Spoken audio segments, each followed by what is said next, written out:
వస్తుంది. మీ తలరాతలు మారాలంటే మీరు చదువుకోవాలి. చదువు ఒక్కటే పరిష్కారం. చదువు ఒక్కటే మిమ్మల్ని గుణవంతులు చేస్తుంది, ధనవంతులను చేస్తుంది, శ్రీమంతులు చేస్తుంది. ఈ తెలంగాణ సమాజంలో మిమ్మల్ని భాగస్వాములను చేస్తుంది. చదువుకునే వయసులో మీరు ఇతర వ్యాపకాలకు లోనైతే జీవితాంతం బాధతోని కుళ్ళి కృషించి చావాల్సిన పరిస్థితి వస్తుంది. అందుకే ఒక సామాజిక బాధ్యతగా ముఖ్యమంత్రి అయిన ఎంబడే వైస్ ఛాన్సలర్ను నియమించిన వాళ్ళనే ఇంటర్నల్ ఒక సబ్ కమిటీ వైస్ ఛాన్సలర్తో వేసి మీ విద్యా ప్రమాణాలు పెంచుకోవాలంటే నేను చేయగలిగింది ఏందో మీరు చెప్పండి. నియామకాలతో పాటు ప్రొఫెసర్ల వయసు పెంచడంతో పాటు నిధుల కేటాయింపు వరకు మీకు ఏం కావాలన్నా మీకు పూర్తి స్వేచ్ఛనిస్తున్నా, మీరు ప్రణాళికలు సిద్ధం చేసుకోండి అని ఆదేశాలు ఇచ్చిన. ఇవాళ తెలంగాణ సమాజంలో సామాజిక న్యాయంతో వైస్ ఛాన్సలర్లు నియమించడం చిన్న వివాదం లేకుండా, ఒక ఆరోపణ లేకుండా మొట్టమొదటిసారి తెలంగాణలో మనం వైస్ ఛాన్సలర్లను నియమించుకోగలిగింది. ఇవాళ పబ్లిక్ సర్వీస్ కమిషన్కి ఒక బలహీన వర్గాలకు సంబంధించిన బుర్రా వెంకటేశంని ఒక రెసిడెన్షియల్ స్కూల్లో గవర్నమెంట్ హాస్టల్లో చదువుకున్న విద్యార్థి ఈరోజు పబ్లిక్ సర్వీస్ కమిషన్ చైర్మన్గా పనిచేస్తున్నాడు. వీళ్ళందరికీ ఒక చైతన్యం ఉంది, సామాజిక బాధ్యత ఉంది. కష్టాలు చూసి వచ్చారు. పేదరికం వాళ్ళ జీవితంలో ఒక భాగం. కొంతమందికి పేదరికం ఎక్స్కర్షన్. పేదరికం ఎట్లుంటుందో అంటే పట్టణం నుంచి పెద్ద బెంచ్ కార్ వేసుకొని పోయి చూసి పేదరికం ఓహో ఇట్లుంటుందా అని చూసి వచ్చే ఎక్స్కర్షన్ కొంతమంది పెద్దోళ్ళకు. కానీ ఆ పేదరికంలోనే పుట్టి ఆ పేదరికాన్ని అనుభవించి ఆ పేదరికంలో నుంచే అభివృద్ధి పదం వైపు నడిచిన వాళ్ళు ఈరోజు తెలంగాణ రాష్ట్రాన్ని నడుపుతున్నారు. పేదరికం అంటే మాకు కొత్త కాదు, పేదరికం మాకు చుట్టం కాదు, పేదరికం మా జీవన విధానంలో ఒక భాగం. మేము ఆ పేదరికాన్ని చూసి వచ్చినాం. ఆ పేదరికాన్ని పారద్రోలడం మాకంటే ఎక్కువ ఎవరికి తెలియదు.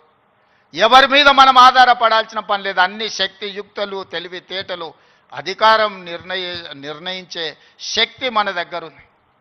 మరి మీరు ఎందుకు దీన్ని ఉపయోగించుకోరని నేను అడుగుతున్నా.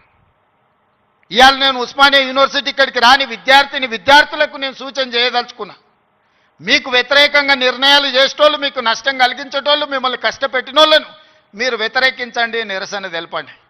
మీకోసం పనిచేయాలన్న ఆలోచనతోని మీ ఆలోచనలు తెలుసుకుందామని, మీ సమస్యల్ని చూద్దామని, మీ సమస్యల్ని పరిష్కరించాలని వస్తున్న వాళ్ళని మీరు వ్యతిరేకించడం ద్వారా ఈ అభివృద్ధిని అడ్డుకున్న వాళ్ళం అవుతామా, లేకపోతే అభివృద్ధిని ఇంకా ముందుకు తీసుకెళ్లిన వాళ్ళం అవుతామా మీరు ఒకసారి ఆలోచన చేయండి. అందుకే ఈరోజు చాకలి ఐలమ్మ యూనివర్సిటీకి పేరు పెట్టడమే కాదు, 500 కోట్ల రూపాయలు ఇచ్చి అభివృద్ధి చేసి ప్రతి తెలంగాణ ఆడబిడ్డ చదువుకోవాలి, రాణించాలి అని చెప్పి చాకలి వీరనారి చాకలి ఐలమ్మ యూనివర్సిటీకి 500 కోట్ల రూపాయలు నిధులు ఇచ్చి ఈరోజు ఒక అద్భుతమైన పోటీ పడగలిగే యూనివర్సిటీగా తీర్చిదిద్దుతున్నాం. మరి ఒక మహిళా యూనివర్సిటీకి 500 కోట్ల రూపాయలు ఇస్తే మా ప్రొఫెసర్ గారు, మా వైస్ ఛాన్సలర్ గారు 5 కోట్లు 10 కోట్లు అడుగుతున్నారా? అడగడానికి కూడా మా వాళ్ళకు పేదరికం ఉన్నది. ఎంత పేదరికం అంటే అడగడానికి కూడా 100 అడిగితే ఏమనుకుంటారో 100నా అని అనుకునే పరిస్థితిలో మా వైస్ ఛాన్సలరు, మా అడ్లూరు లక్ష్మణ్ అంటే వాళ్ళ పేదరికం వాళ్ళని పెద్ద నెంబర్ ఆలోచన చేయడానికి కూడా అడ్డుపడుతున్నది. అందుకే నేను యోగితా రాణా గారికి ఆదేశాలు ఇస్తున్నా. ఒక కమిటీ వేయండి, ఇంజనీర్స్ కమిటీ. టోటల్గా ఎడ్యుకేషన్ నుంచి, యూనివర్సిటీ నుంచి ఒక టీంని, రాష్ట్ర ప్రభుత్వం నుంచి, విద్యాశాఖ నుంచి, సాంకేతిక పరమైన ఇంజనీర్లతో పాటు ఎడ్యుకేషన్ సైడ్ నుంచి ఉండే వాళ్ళందరినీ ఒక కమిటీ, చిన్న కమిటీని కూర్చి ఉస్మానియా యూనివర్సిటీ 100% ప్రపంచంతో పోటీ పడగలిగే ఒక స్టాన్ఫర్డ్, ఒక ఆక్స్ఫర్డ్ యూనివర్సిటీ స్థాయిలో మనకేం తక్కువ 3 లక్షల కోట్ల రూపాయల బడ్జెట్ ఉంది. ఎవడో 1,00,000 కోట్లు కట్టింది, కూలింది, పోయింది. 1,00,000 కోట్లు గంగలో పోయింది, గోదావరిలో పోయింది. మీకోసం ఒక 1000 కోట్లు ఖర్చు పెట్టడానికి మాకేమన్నా దరిద్రం ఉందా? నేను స్పష్టంగా చెప్పదలుచుకున్నా.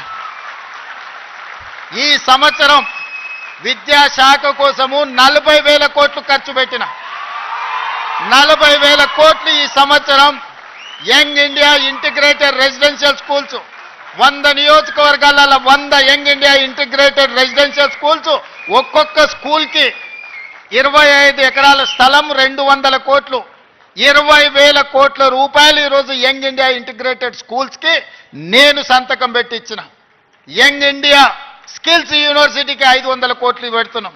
యంగ్ ఇండియా స్పోర్ట్స్ యూనివర్సిటీకి ఈరోజు 100 కోట్లు పెడుతున్నాం. యంగ్ ఇండియా పోలీస్ స్కూల్స్కి ఈరోజు మనం 100-200 కోట్లు ఖర్చు పెడుతున్నాం. నేను అడుగుతున్న మిత్రులారా, ఈ ఉస్మానియా యూనివర్సిటీకి ఏమి ఇచ్చినా తక్కువే, ఎంత ఇచ్చినా తక్కువే. ఇది చరిత్ర కాలగర్భంలో కలవద్దు. ఇది చరిత్రకు ఎప్పుడు నిటారుగా నిలబడ్డ సజీవ సాక్షిగా ఉండాలి ఉస్మానియా యూనివర్సిటీ. ఏం కావాలనో అడగండి, అడగకపోతే మీ పేదరికమే, అడగకపోతే మీదే పేదరికం. అది నా తప్పు కాదు, అది మీ తప్పు, మీ పేదరికం తప్పు. మీ ఆలోచనల్ని సవరించుకొని అంచనాలను వేసుకొని ఏమేం కావాలనో చెప్పండి, అన్నిటిని ఇచ్చే బాధ్యత నాది. దీన్ని ఒక అద్భుతమైన యూనివర్సిటీగా, ఈ యూనివర్సిటీ లేకపోతే తెలంగాణకు చరిత్రనే లేదు. తెలంగాణ చరిత్రను నిక్షిప్తం చేసే యూనివర్సిటీ ఉస్మానియా యూనివర్సిటీ. తెలంగాణ పదానికే ప్రత్యామ్నాయం ఉస్మానియా యూనివర్సిటీ. అలాంటి తెలంగాణకు ప్రత్యామ్నాయమైన ఉస్మానియా యూనివర్సిటీ, సిద్ధాంతాలకు వేదికైన ఉస్మానియా యూనివర్సిటీ, ఓ గద్దరన్నను, ఓ జార్జ్ రెడ్డిని ఇచ్చిన ఉస్మానియా యూనివర్సిటీ, ఓ జైపాల్ రెడ్డిని, ఓ పివి నరసింహారావుని ఇచ్చిన ఉస్మానియా యూనివర్సిటీని తెలంగాణ రాష్ట్ర సాధనలో ముందు భాగాన నిలబడి తెలంగాణ సాధించిన ఉస్మానియా యూనివర్సిటీని ఇలా గాలికి వదిలేయడం బాధ్యతను ఒకసారి ఆలోచన చేయండి. అందుకే మిత్రులారా, ఏమైనా అంచనా వేసుకోండి, ఏమేం కావాలనో నాకు చెప్పండి. మళ్ళీ నేను వస్తా. ఠాగూర్ ఆడిటోరియం కాదు, ఠాగూర్ ఆడిటోరియం కాదు. మా వీసీ గారికి, మా పోలీస్ సిబ్బందికి చెప్తున్నా, ఆ ఎల్ల నేను వచ్చిన రోజు క్యాంపస్ లోపల ఒక్క పోలీసు కూడా పెట్టకండి. ఏ విద్యార్థులు ఏ నిరసన అయినా తెలపనియండి, నిరసన తెలిపే స్వేచ్ఛ కూడా వాళ్ళకి ఇద్దాం. ఆర్ట్స్ కాలేజ్ ముందు మీటింగ్ పెడతా, మీకు కావలసిన 100 కోట్ల నిధులు ఇస్తా. మళ్ళీ మీటింగ్ ఆర్ట్స్ కాలేజ్ దగ్గరనే, అక్కడ ఇక్కడ కాదు.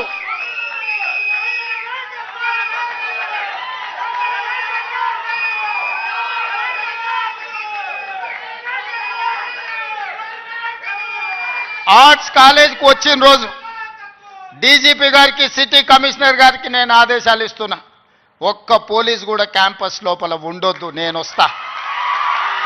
ఎవరు వీళ్ళు? మా తమ్ముళ్ళు, మా చెల్లెళ్ళు తండాలలో, గూడాలలో,